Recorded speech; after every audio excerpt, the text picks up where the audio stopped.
If you're listening alone, maybe glance at the door, just in case. You asked for haunted houses, and tonight I'm delivering 10 of them. Stories that start small, like a creak in the floor, and finish with something that refuses to be ignored. Some of these I lived through. Some were sent to me by people who still don't want their names spoken. All of them left someone awake at 3 a.m., watching the hallway light like it might crawl back into the wall. I want to set the rules before we begin. I don't pretend to prove anything.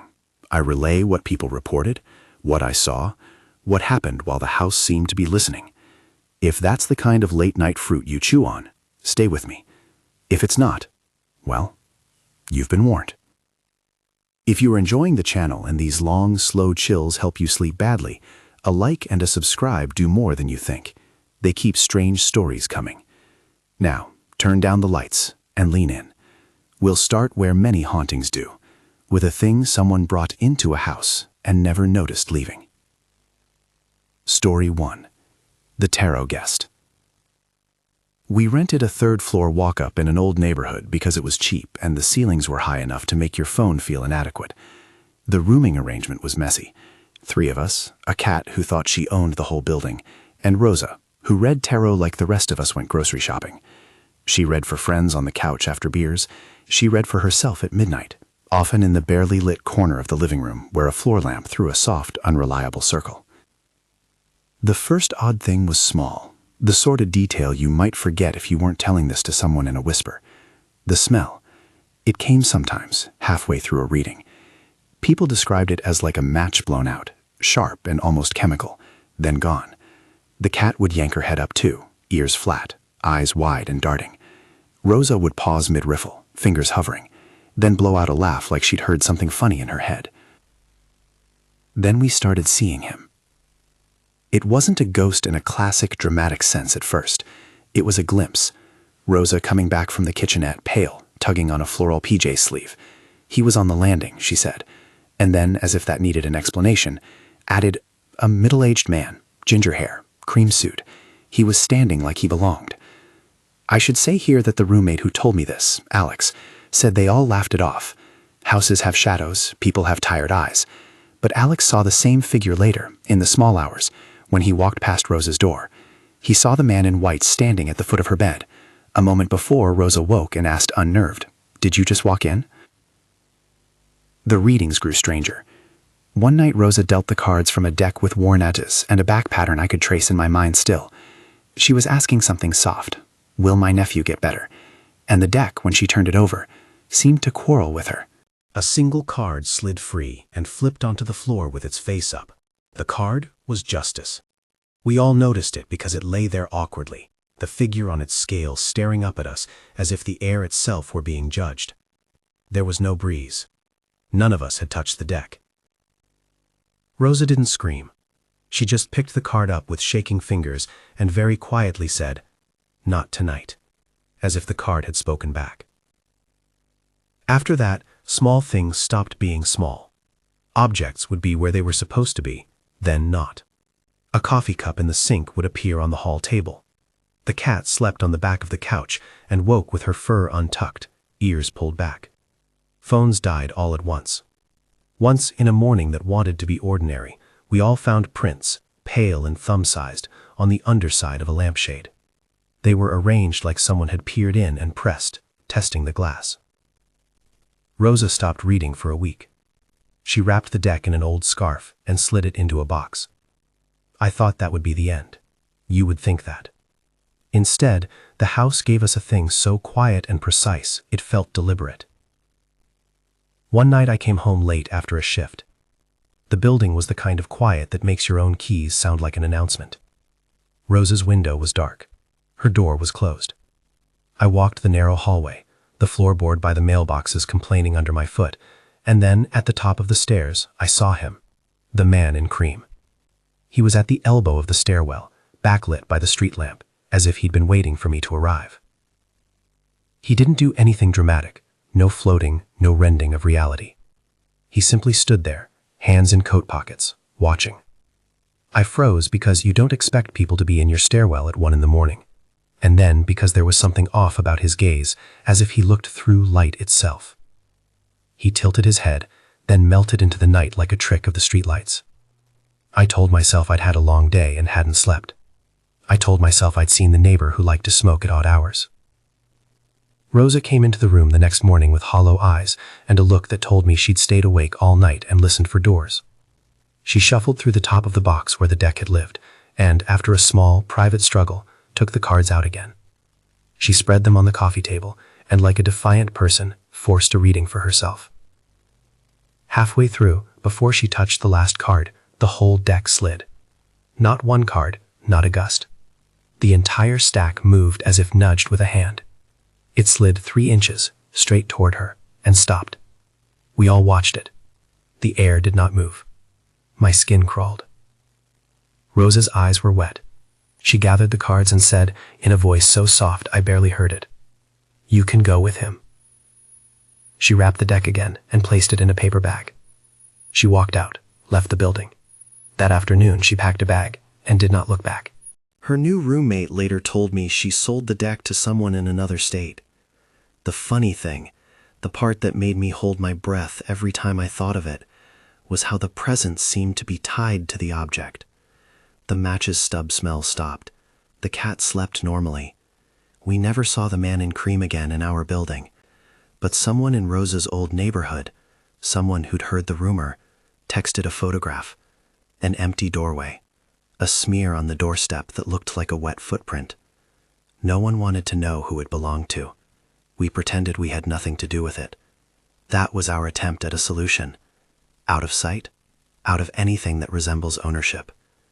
We were wrong. The house keeps company with what was brought into it. Sometimes it keeps the carrier too. We thought that would be where it ended. We thought wrong. Story 2. The renovation house. Buying a house in the country felt like stepping into a different century. My boyfriend Caleb and I signed the papers on a property that needed love in capital letters. The house was 2 stories and hollow in a way that made your voice seem like it belonged to someone else. For a while, the only living thing was the refrigerator humming in the kitchen and the echo of our boots on the floorboards as we measured rooms and cursed drywall. When you strip a place down to the studs, noise behaves differently. It multiplies. A small sound in the wall becomes architecture. We'd spend the day hauling insulation, then sit at the picnic table in the yard and listen to the house breathe as if it had been under a sheet too long and was just now waking up. The first unsettling beat happened on a Tuesday. We were taking down an interior wall to enlarge the kitchen. Just technical stuff. Dust in the throat and a soundtrack of Rubber Mallet. When a bang boom boomed from the room beyond. It was the kind of sound you'd get if someone closed a heavy door or dropped a suitcase. We laughed. The house was old. Things settled. Caleb went to check and returned with a shrug. Probably the wind, he said. The windows, though, were latched. We kept working. The day folded into near dark. The attic door was propped with a ladder, and light leaked from the room where a single lamp sat on the floor, a pool of honeyed light. We took a break. Caleb poured coffee into the paper cup and sat on the stairs leading to the bedroom. I knocked a rhythm on the plaster where the new opening would be. It came back to me. Only not from the wall. It came from the closet across the hall. One knock. A precise knock. Answering in the dark. "Hello?" I called, half a joke. The knock answered again, a fraction slower. Like someone thinking about their reply. Caleb stood up. "Okay, that's weird," he said. And because we were both the kind of people who couldn't help proving our own fear wrong, he knocked back. The answer came instantly. Not the hall, not the plaster, but a voice. A syllable. Soft as breath. Like someone clearing their throat. Then another voice, like a conversation just out of sync. It didn't sound like a recorded thing. It sounded like a room remembering voices. It sounded like muffled talk under floorboards. We moved toward the closet. The air was unnaturally still. The lamp clicked off when Caleb flipped the switch, but even in the absence of light, something in the room felt illuminated. We opened the closet. Nothing but coats and a box of old newspaper clippings. A child's sock rolled into a ball near the baseboard, untouched. We heard steps in the hall. Heavy, deliberate. The kind of footsteps you get from someone who means to be heard. Caleb called out, and the steps stopped. Then a sound like laughter, very small, immediate, tucked itself into the room. No one was there. Nothing was there. At night, it escalated in small domestic ways that felt personal. The radio would pick up static and cut to a clear single phrase, "He isn't yours," then go dead. A picture frame would hang crooked, not because of an earthquake, but because someone had nudged it from the back. Once we found a circle of soot on the dining table, as if a candle had been set there and ground into the wood. There was no candle. There was a moment that made Caleb do something I've since carried in my sleep. He spoke to it. He did not shout. He didn't call it out by any specific name. He simply said, "If you're going to make trouble, make it make sense. We live here." The house answered. Something in the closet copped a tone of attention. The air snapped like cord. A thing moved in the open ceiling, small, like the patter of dry fingertips. Then the voice in the wall, thin, English accent sharp, started to mimic footsteps, left, right, left. It sounded like an echo performing our own gait. Neighbors who had driven by weeks earlier to ask about the for-lease sign began to look at us sideways. One old man over the fence said, "That house remembers when it was full," and then shut his gate. He lived alone and didn't joke. The finale, what it felt like in the chest, like your heartbeat learning a new tempo, came one night when I went to check the fuse box. The lamp in the hallway was on, thin light pouring through the banister. I walked to the upstairs to turn it off and paused at the open doorway of what would become the nursery. There, in the blue wash of light, was what I could only describe later as a conversation manifest. Shadows pooled like chairs. I heard a woman humming, a song I couldn't name, and beneath it a low male murmur that repeated two words, "Go upstairs." I stepped in. My hand brushed the plaster. It vibrated beneath my fingers, not from wind, not a draft. Something was imprinted in the room. I called down for Caleb, and he yelled back that the tools were in the car. When he got to the top of the stairs, he looked pale as county paper. "Did you hear that?" he whispered. "Yes," I said. We both listened. From the closet where we'd first heard the knocks, something hit the drywall with a force that made plaster dust fall like ash. Then a voice answered, not from the closet, not from the wall, but from the bulb above the stairs. It said clear as if someone stood at the landing, "We are staying." Caleb and I left the house the next day to stay with his sister. We still had keys, we still paid the mortgage, but we stopped being naive about empty rooms. There is a difference between houses considered abandoned and the houses people are living into that were never allowed to be bored. When a place has been under people's feet for long enough, I learned, the quiet turns into a language. When we came back 2 weeks later, the closet was open, the lamp was turned on, the boxes were moved neatly to the center of the room like an offering. I never found out who had arranged them. There were no prints. The cat who had lived across the street for the man who looked after our yard sniffed around the house like a sympathetic mourner, then left. The house had made its preference known. It liked to be noticed. We thought we could ignore it. We were wrong again. Story 3. The Montgomery Rental. The Montgomery place was one of those adverts that look like sugar. Family-friendly, historic charm, the listing said. The house had gingerbread trim and a mailbox that tilted in a charming way. The rent was right, the landlord friendly in a way I've learned to mistrust, and the family who moved in, a young couple with a 3-year-old, were full of plans. Mrs. Montgomery's neighbor, an older woman who kept her blinds half lowered and her gate padlocked, came over with a pie and eyes like flint. She warned them not in words of doom, but in a tone that meant, "I wouldn't if I were you." Within a week of moving in, the Montgomerys started finding brown streaks on the wallpaper. At first they thought it was old varnish seeping through paint. They wiped it with a damp cloth and it came away in a smear, then dried like fresh blood, but not blood. It wiped off, it came back. It appeared on the bed frame where the child slept and along the baseboard near the kitchen. The smell around the streaks was faintly metallic, like pennies left in water. Neighbors who had been born here since the 70s said the streaks were a sign, a bad one. They cocked in small, urgent clusters at the post office. Someone mentioned a ritual years ago, somebody trying to contact a lost girl who died upriver. That detail shouldn't have mattered, but when you live among people who remember, memory is a heavy thing. The turning point was the seance. I say seance because that's what the neighborhood called it, though what actually happened was a mix of grief, prayer, and desperate desire. A woman, a neighbor named Clara, organized an evening to try and soothe whatever was restless. She lit a candle, circled her hands over the table, and began to speak the name of the dead child, because sometimes names act like keys, and sometimes they fling doors open. They told me she did it quietly, without theatrics. She brought a cloth with her, a small wooden crucifix that looked chipped from decades of handling, and she had a photograph she kept folded in her palm. The Montgomerys did not invite me, but word moves faster than errands in small towns. I showed up at the fence because I wanted to understand what that smell was and what grief sounded like when it tried to make friends with a house. At first, nothing happened. The candle flame bent to the draft like an obedient animal. Then the air grew heavier, like the ceiling had decided to take a seat.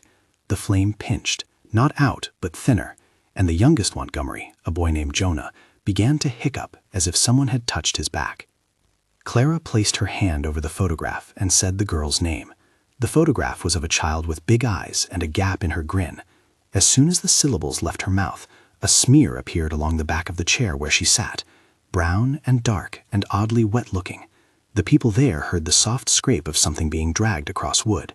The smear crawled like a slow shadow until it had traced a small circle on the floor. After that night, the streaks multiplied. They formed patterns like fingerprints. They would appear in the child's room, where the Montgomerys insisted no one had been. They would show up on windowsills and then vanish by morning. The boy started having nightmares of someone tugging at the ends of his blanket. He woke crying and said there was a woman who smelled like old roses. The family tried to change their life. They tore down old carpet, painted over wallpaper, and moved the boy into the main bedroom. They stopped parties. They quit hosting dinners. The landlord offered to mend the roof. It was as if the house were a living ledger keeping running tabs on who did what to whom. The neighbor, Clara, swore she could feel the child's sadness like a cold press against her palms. She stopped going into the house. She left a small wooden doll on the porch one night as an offering. The doll was turned head down by morning, and the porch slats were dry where the doll had been damp. What happened that finally made them leave, what pushed the family to pack a car at dawn and not look back, wasn't a scream or a visible attack. It was a single night when Jonah's drawings went from crayons to something else. He drew a little figure with no face, and beside it, a door marked with a cross. He drew a line from the door to his bed, and then shaded in the space among the line like it was filled with something. When Mrs. Montgomery tucked him in that night, she found the smear on his pillow. She woke her husband, and together they watched the smear thin and lengthen into the shape of a handprint, brown and defined. The town does not like to go out on nights like that. They called in neighbors, prayers were said aloud, and the only relief came when Clara, in a panic and a kind of ceremonial haste that was part superstition and part maternal fury, swept the house with a rosary she kept in her drawer. After that, the streaks became less frequent. Not gone, less frequent. The boy slept with a nightlight, and the landlord agreed to leave the porch light on. The Montgomery farther away. On their last day, the older neighbor across the street, who had never once invited us in, left a spare pot of herbs sitting on their step.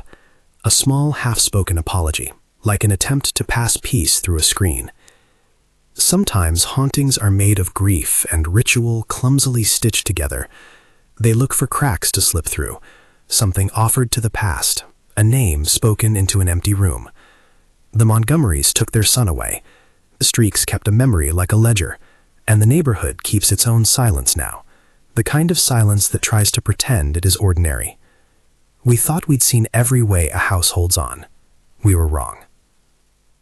Story 4. River House and the White Woman. There's a kind of lungless quiet on the river at dawn.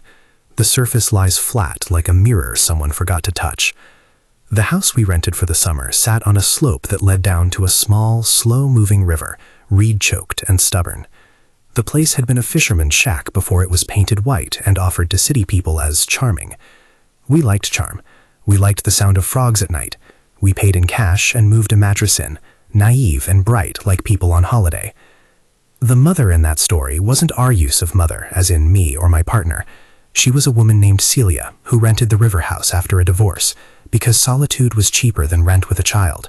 She moved with a baby, a 3-year-old, and a stubbornness that made me admire her when we met at the corner store. She had a laundry list of renovations on notepaper and a laugh that filled the space where nostalgia sat. If houses have an appetite, this one liked movement. It liked things being rearranged and the human smell of laundry. At first, the little intrusions were almost comic. Dishes would end up in odd places, one mug on the porch swing, a spoon under the living room rug. Then there was the noise, a bowl thrown in the kitchen with such force it shattered on the floor, though no one was in the room. The baby slept through the first one. The dog, which Celia didn't have but borrowed from a neighbor, refused to come inside after dark. Celia told me about one night she'd been up late folding clothes when she felt a pressure against the window like a hand. She turned to see, "What I'm about to write next I would prefer to show you rather than tell you, because our imaginations are better at finishing shapes than we give them credit for." Something large and dark sweeping along the glass. It left a smear, as if some creature had leaned its elbow there. But the real terror arrived not as smears, but as touch. One evening, Celia shut the baby in the crib and turned to stir spaghetti, and through the open kitchen window, something like a hairy arm reached in and grabbed the air. She felt its weight brush her shoulder blade. It was strong and cold as river water. She spun, expectant of an intruder, and saw nothing but the backyard reeds trembling, indistinct like fingers. She shouted until the sound hurt. When I first heard the story, I thought of animals, raccoons perhaps, clever and bold. Celia swore it was different. It was a big thing, she said. She described hair darker than soil, the kind of smell that smells like iron and wet leaves. Night after night, the house became bolder. Once, while she rocked the baby at midnight, she woke to find a woman sitting at the foot of the crib, humming. The woman wore white. Not the kind of white you buy in a boutique. The fabric hung like linen that had been washed 100 times and then pressed years ago. She had long hair, and when she glanced up, the light in the room seemed to bow, like the air became part of her silhouette rather than a backdrop. Celia told me the woman didn't look angry. She looked like someone who owned the place and had been watching you move in, making a list. In a voice no louder than a breath across a window, she said, "Leave. This is my house." Celia flung the candle she'd been carrying at the woman. The flame spat and died, and the woman was gone. There's a part of the story that calls for us to explain, rationalize, say it was a nightmare, say it was a trick of candle smoke and loneliness. But the fact that followed was less easy to dismiss. The next morning, the grass ridge outside the crib window was pressed into the earth, as if something heavy had leaned there. Sometimes the earth remembers pressure. The land itself had a history. The previous owner had been an old woman who didn't speak to newcomers and who kept the property with a strict kind of ritual that made the neighbors cross themselves whenever they drove by. Stories that stretched like old fabric said the woman had been accused of working by the small town, what they'd call witchcraft in the blunt way of place memory. People left offerings on the fence. Dogs refused to cross the yard. At a funeral decades ago, someone swore the river stopped for a heartbeat. When Celia dug into the deeds and old obituaries, she found a notch in the record, tales of disappearances and a baby taken from a cradle long before her time. The town tried to forget it. Forgetting, however, is never a perfect eraser. Some things smear through. The escalation was subtle and then terrible. Windows opened in the night though the bolts were turned. Doors across the hall closed without wind. At 3 a.m., the baby would sometimes wake and cry, as if someone had reached in and pulled its blanket. Once a neighbor called because she heard humming beside the crib. When Celia rushed across the yard, the neighbor stood on her porch with a face that had gone soft at the edges. "I saw 2 shapes, waiting," the neighbor said.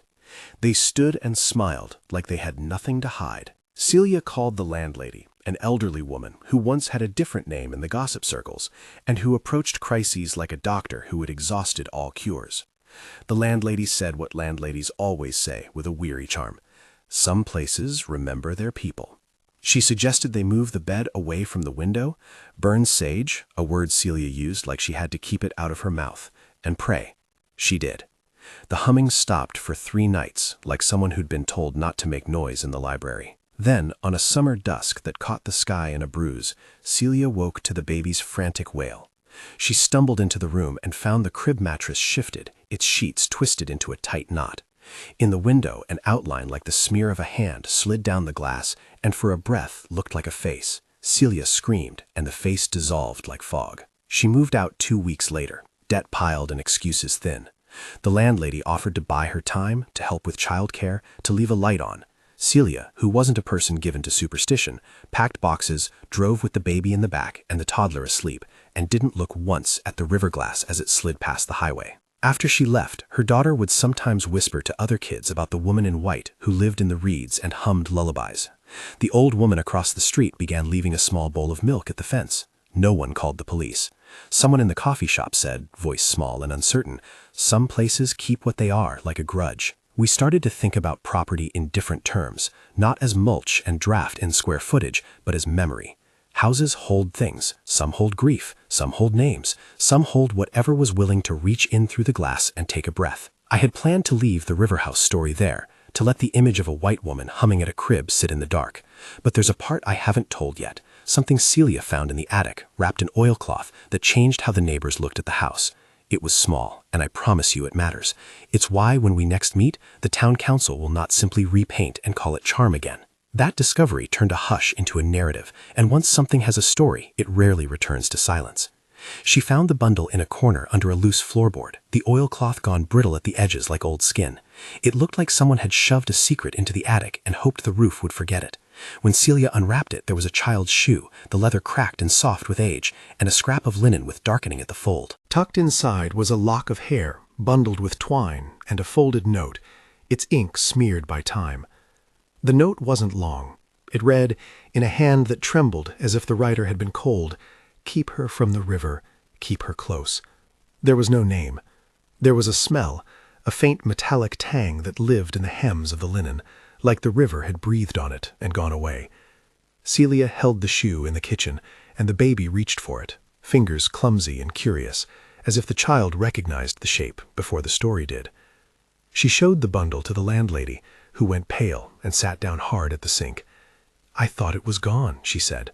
"Some things don't like to leave." What followed wasn't neat.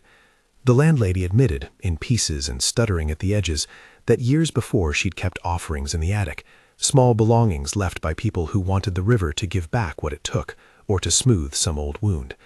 The landlady insisted she had done it out of need, out of bargaining.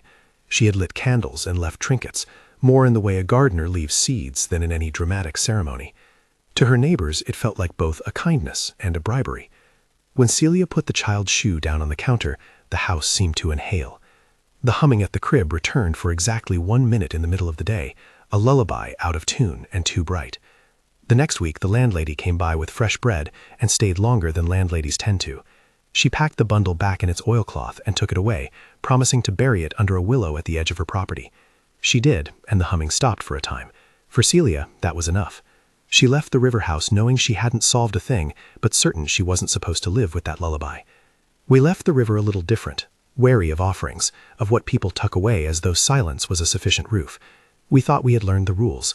We were wrong, again. We don't often get the chance to watch collections unspool from something they love.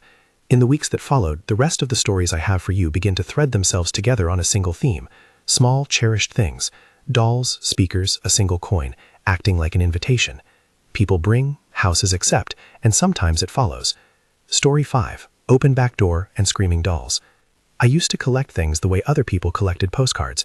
My apartment had shelves that bent under the weight of porcelain faces. Clown dolls mostly, not the circus kind with oil-slick smiles, but the kind that smiled like someone practicing happiness. They sat in rows, like a choir choiring in freeze frame, and each had a name I remembered less and less as the years passed. The open door happened at 4:30 a.m. I was a light sleeper, and the city has its own language at that hour. Icebox compressors, a dog down the block that was persistently lonely, the neighbor who liked to chain smoke on his fire escape. But this was different. My kitchen door, back door where the alley meets the yard, was cracked open. Not ajar, but open in a way that made you want to tally wallets and keys. Maybe I'd left it. Maybe someone had forgotten it. I checked the locks, called to the dark, and saw nothing but the gutter shed under the moon. The next day I found a smear on the threshold, a dark, dull streak that might have been dirt, might have been something older. I took it for photos and called a friend to laugh. They said I was being dramatic.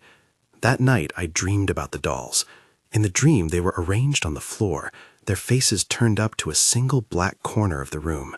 They were making a sound I had never heard from porcelain, thin, high, like a wind in an organ pipe, and when I woke my throat hurt from something I hadn't quite made. It got worse. Not all at once. Dolls misplaced, a china hand broken off and found on the bathroom counter, a figurine with its head tipped forward, eyes facing my bed.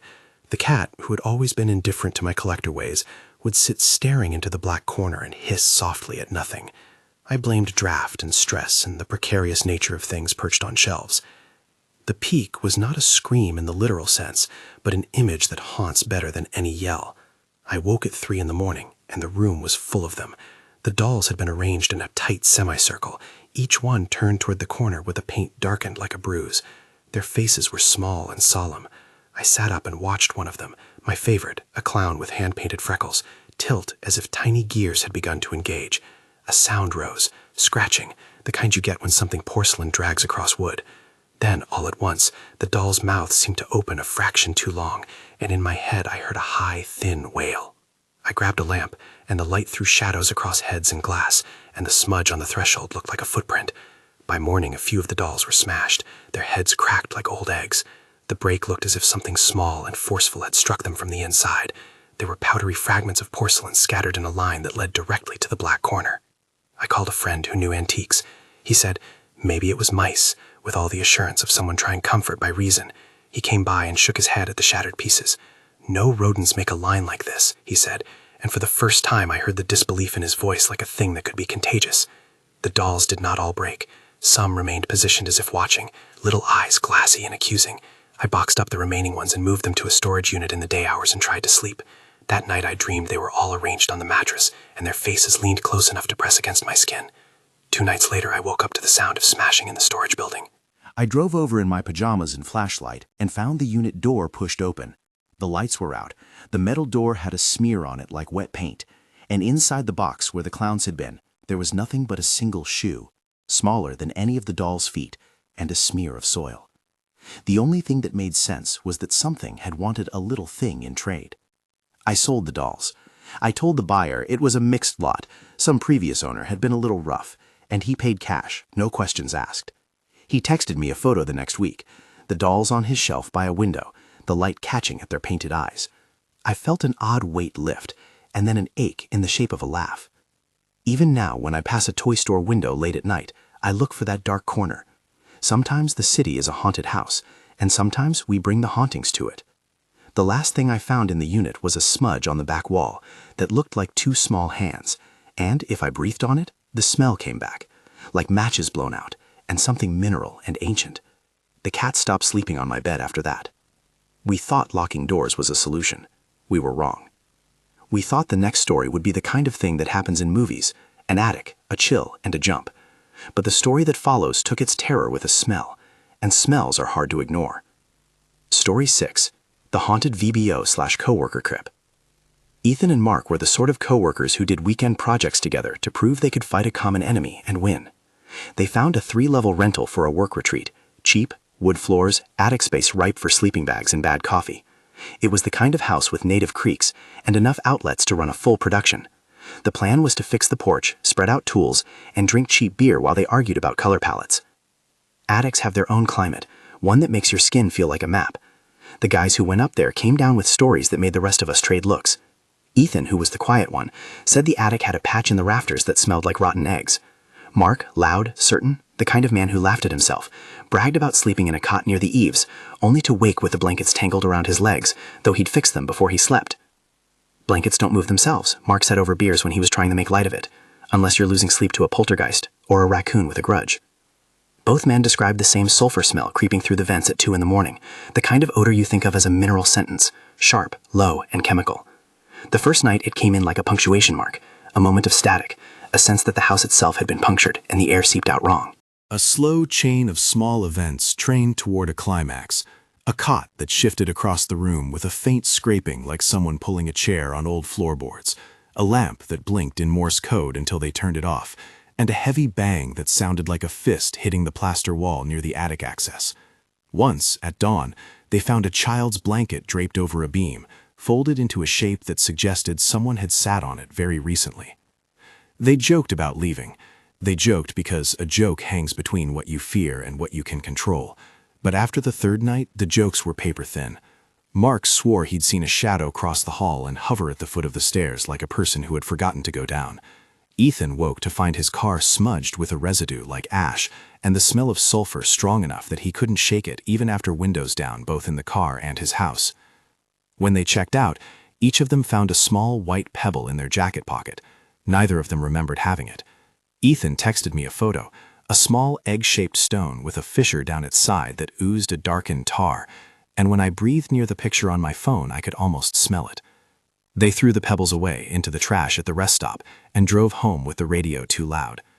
The disturbances, though, did not stay in the house. Back at their apartments, blankets were yanked from beds, lights blinked in patterns that were not electrical, and Ethan found a smear on his living room wall that looked like someone had tried to write a single letter and stopped. He woke one night to find his car trunk open and a sulfur smell leaking into the back of the SUV. He closed the trunk and slept with the radio on until morning. They tried to treat it like contamination, something that traveled in pockets and jackets. But such things obey rules we do not understand. The oddness tapered off for a week, then surged when Mark left for a business trip. He returned pale and jumpy and told Ethan he had been watching a video on his phone when the battery dropped from 80% to 0 in seconds, and the rear speakers of his rental car had started to play a low, distorted hum like a distant chant. The final night I heard from them was a string of short messages. "Matt," Ethan wrote, "we left something up there. Don't go into the attic. Take the pebbles out of your pockets. Don't take anything home." I went to their place with a beer and a flashlight. The attic was empty, cleaned out like someone had taken the breath of it and moved on. There was a smudge on the attic floor, circular and black. We stood with the flashlight beam on it and could smell a faint metallic note, like coins struck and left in wet grass. We opened the rafters and found nothing but dust. The house kept its secrets, but it had been generous in leaving a trace. We later learned that one of the previous tenants had been a collector of oddly labeled bottles and had stored them in the attic. Some neighbors had seen him carry jars of something to the curb in the middle of the night. Whether the pebbles and the smell came from the jars or something else, we could not know. That uncertainty clung to the story like an aftertaste. For the guys, the experience became a slow bruise. They moved. The incidents cooled but never fully left. Ethan still woke sometimes with a sudden sour smell in his room, and Mark sleeps with the hallway light on. The house, once a weekend project, returned to its own timeline with the imprint of 3 men who had a touch of the thing on their coats. The lesson, if there is one, is not in the bottles, but in what we bring home in our pockets. We thought we had learned ways to keep things from hitching a ride. We were wrong. Story 7. The Funeral Home Throw. The man who told me this grew up 2 blocks from a graveyard his mother insisted on calling the family garden. As a child, he learned to ride his bike along the stone paths and to keep his voice low as if the stones had ears. His sister, who was 7 years younger, lived in the house next door until she moved out for college.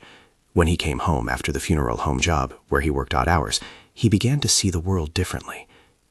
It doesn't take much living near a funeral home to become acquainted with the way grief smells: stale perfume, talc, floral preservatives. But what tipped the ordinary into the strange was a single night when his phone hurled itself from the dresser across the room while he sat on the bed watching it. He told me about the way his hands closed around a beer can and the way the phone seemed to launch like a small, deliberate projectile. It skittered along the rug and smashed into the baseboard, the screen blooming into spiderwebs.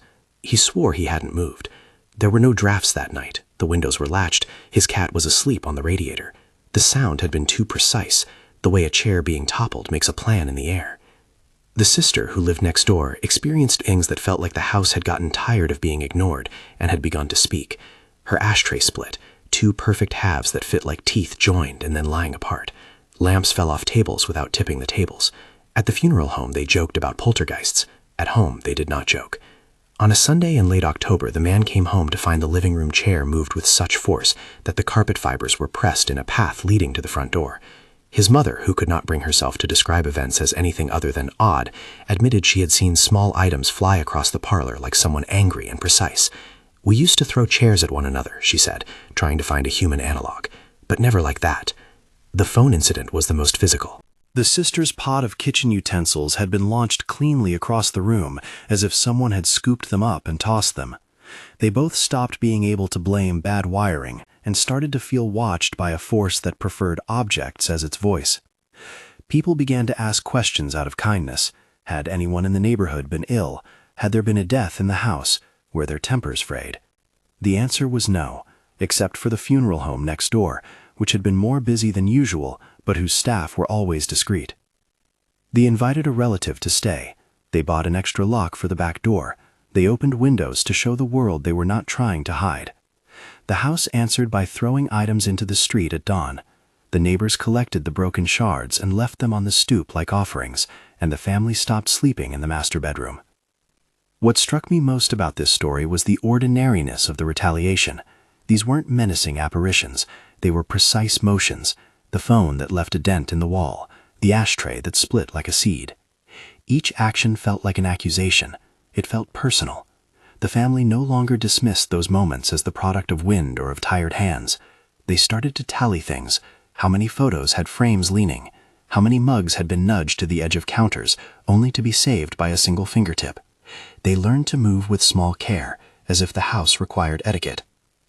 Eventually, a priest stopped by, more out of neighborly curiosity than any certainty, and blessed nothing he didn't have consent to bless. They said some prayers and left out salt.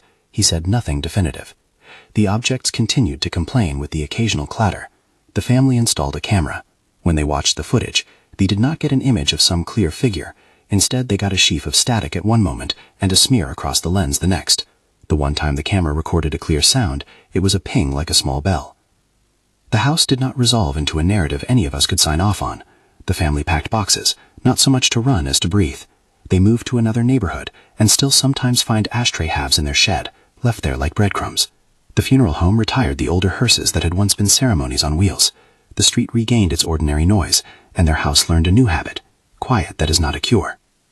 We thought that moving houses would move us away from objects that object to us. We were wrong. Story 8. Broken fixture and shadow figure. The father in this one had the kind of hands that made you think of someone who had been practical all his life. Call his thumbs a gait that didn't waste steps. After a work accident left him fragile, the house felt different to the family. A day that used to be ordinary, the hanging fixture above the kitchen table fell with such force that tiles on the floor cracked. The wife was in the kitchen, the children were in the other room, and the fixture came down along the line where the family had been standing minutes before. They replaced the fixture and tried to shrug the moment away, but small things began to accumulate. A shadow that looked like a tall man would appear in the doorway, 6 feet of nothing, then vanish when anyone reached for the light. Slams echoed down the hall in irregular beats. Once, while the father dozed in a chair, a cupboard opened and an old envelope slid out, addressed in someone else's handwriting. It contained a photograph of a woman in a black dress, standing at the very doorway where the shadow often stood. They tried simple things. They waved sage once, not as a cure so much as a motion, and for a day the house behaved like a child pretending to sleep. The father sat on the front steps and let his hands rest on his knees and wondered what, if anything, he could do to give the house permission to move on. He was practical. He couldn't believe in ghosts in a way that looked like courage. That courage is not magic. One evening the shadow fully manifested. The youngest son woke, complaints turning into a solid hush, and pointed to the hallway. The father, heart in his throat, switched the hall light, and there in the doorway was the figure, tall, not quite fully formed, as if it were a coat on a frame. It did not step forward. It simply looked. The father's voice was a small thing when he said, "Who are you?" The figure tilted its head in reply, and then reached out as if to touch the air. The air between them cooled, and a sound like someone moving through dry clothes seemed to come from where the shadow's hand might have been. The father reached out a hand against every warning his gut could muster, and his fingers met nothing but a cold that surprised a man used to wood and metal. He backed away, and the figure dissolved like breath in glass. They moved the father to another room after nights of loud, abrupt knocks and the sound of something heavy moving in the attic. The family reinforced the walls where the fixture had fallen and hung a new light, one small and guarded. The shadow came less often, but it returned in flickers, a corner where light refused to take, a doorway you'd always thought welcoming that felt watched. Skepticism did not make them stronger, it only left them with fewer tools. They tried to treat it like a draft, plug holes, change bulbs, call an electrician.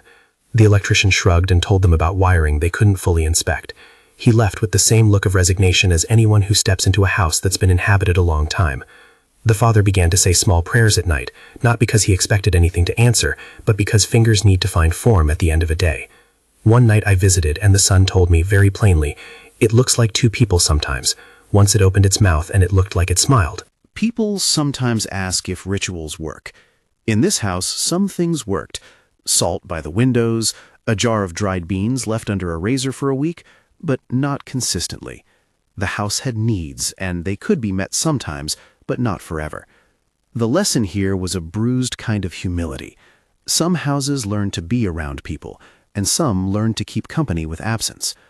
We thought rearranging rooms and moving beds would change the course. We were wrong. Story 9. The piano above the speakers. My great-aunt's house lived by its sound. She had hosted recitals in a living room that soaked up the music and held it in the plaster, like a memory glued to the wallpaper. She died, and the piano was gone by the time I moved in. It had been sold to a collector who liked old tunes and older wood. The house waited, then settled into programs of its own. I moved the speakers into the living room and set them up like any modern barbarian. The room took the clean lines of technology and smoothed them into its own contours. The first time the piano played, I blamed a playlist. I'd been fiddling with settings, and the Bluetooth can be temperamental. But the sound was wrong for any playlist, an upstairs key press that existed in the architecture of the building rather than in my streaming account. At first, it was a single note, a soft, apologetic chord that seemed to come from the upstairs space where, before the piano had been sold, the instrument had once sat. It was a note that lived in the middle register, like someone clearing a throat. The speakers were not pointed to the bedroom, and no sound source in the house matched it.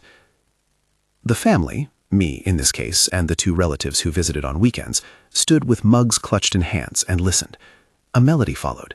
3 notes, a small pattern that my aunt used to play late at night when company left. I had not played that melody in years. The sound came from above the ceiling and moved with the way a corner might catch wind. It continued for days, in the evenings like someone remembering to practice. We tested everything, running cables, unhooking the system, unplugging power. Once the speakers were completely disconnected, the notes still came, as if the house had an internal radio. We finally hauled the speakers away and set them on the porch with the grill and the boxes of records. We decided to leave the porch and the speakers to the weather. The melody continued, softer, after we removed the electronics. It slowed, like someone losing their place and humming through the rest anyway. My cousin put his ear to the staircase and said he could smell lacquer and lemon polish, scents that should have been gone with the piano itself. There was a sanction in the way the house kept its music. What is odd about sound is how it carries memory. The piano is a human instrument, and music sticks like lint. People who had grown up in that house remembered the same lullaby. An older neighbor brought his chair and banged on the floor like someone who wanted to find the memory as a physical thing. She played for the curtains, he told us, a line that meant nothing until you saw him close his eyes and smile like someone reading a line from a letter he hadn't wanted to lose. We considered bringing the piano back. We found a man who had it, and he agreed to move it if we paid. The day the movers tried to bring the piano up the narrow stairs, the dolly seized, the wood groaned, and then the movers refused, as if the house had decided the instrument's return was too much to ask. We left it on the curb and covered it with a tarp. That night, the piano upstairs played a single, decisive chord and stopped. We kept the speakers in the garage, but the sound left marks. I would often wake to the perception of fingers on ivory, and for a long time, tableware would rattle slightly when the neighbor's son practiced the exact same chord on his guitar. Music, in that house, seemed less a background and more something with claim. We thought we could modernize old rooms without paying for the bill. We were wrong. Story 10. Small Haunts, Big on Ease. The final set is the smallest collection of violences and favors, the kind that stitch together domestic life and leave a permanent shiver in the spine. I'll give you the quick roster because sometimes the inventory matters more than the single legend. There was a crouched shadow that vanished when you looked directly at it, the way someone hides by flattening out against the floorboards. A knocking from an attic with no access that sounded like a code. 3 knocks, pause, 2 knocks, so regular you could set your watch by it. Figurines that slid 2 inches across a mantel, as if someone had nudged them with a polite finger. A door that opened at 2:17 a.m. on more than one night, exactly once per week, and shut itself 3 minutes later, no matter who watched. There was my neighbor's Nana, who has seen more winters than the rest of the street can comfortably count. She called me one evening and said, "I saw them, 2 of them. They were holding hands and smiling at the door like they'd been invited." When I asked her where, she said, "Right through the hallway, like they'd come from the backyard and didn't mind the gate." She had the slow, certain tone of someone who lives long enough to hold a few opinions on inexplicable things. Her description was simple. 2 dark figures, smiling too wide to be comfortable, stepping out as if they had finished a conversation and were leaving for a cigarette. Another young man I know described a dream that walked into waking life. After his father's accident, a light fitting fell and shattered in a pattern that the emergency workers said was a near miss. The house had been tense since then. He moved rooms for a while and the frequency dropped, but the slams and flickers continued. He swore he saw a tall, skinny silhouette move across a doorway one night and later found the curtain rings in his bed. There was an old woman who prayed and claimed nothing changed, except sometimes you could feel the house breathe with her prayers in it, like a shadow finding a rhythm. There were neighbors who left things out on porches, mismatched chairs in the rain, a small bowl of milk, and when they came back, the items were shifted but not stolen. The shifts were precise, as if someone had arranged them better. The last of these small stories is the most ordinary and the most stubborn, a persistent knocking in a part of the attic that didn't exist. It began as a sound like mice, but without the scurry. It got louder and more specific. One night, an engineer friend traced the sound to the drywall and found a cavity where a beam met the rafters. He tapped that spot, and it answered back. 2 quick knocks. He had a hammer in his hand. He stopped because someone in the room asked him not to. Different people have different ways of interacting with the unknown.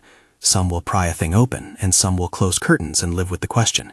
The engineer left with the sense that some cavities in houses are better left quiet. We end where we began, with the idea that houses are not merely shelter. They remember. They archive grief and care the same way we collect jars on a shelf. Some of what they remember is tender. Some of it is dangerous. The important part is this. The accumulation of small things matters. A door left unlocked. A tarot deck wrapped and moved. A doll sold to a collector. These are not casual acts.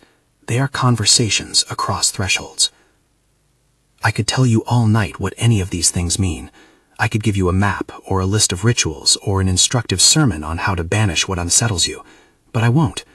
Not because I don't have opinions, but because part of living through these stories is the uncertainty. The people in them tried small remedies, salt on sills, rosaries tied to bedposts, speakers unplugged. And sometimes those gestures changed things. Other times they made no difference. Sometimes the answer was to leave. There is a final image I keep coming back to.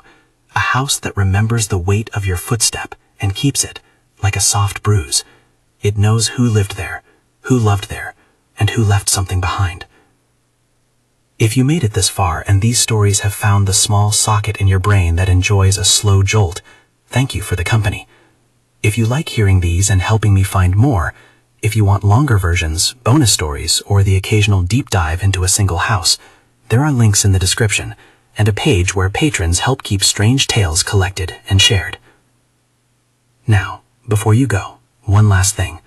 When you turn off the lights tonight, know this. Houses do not always forget when you leave.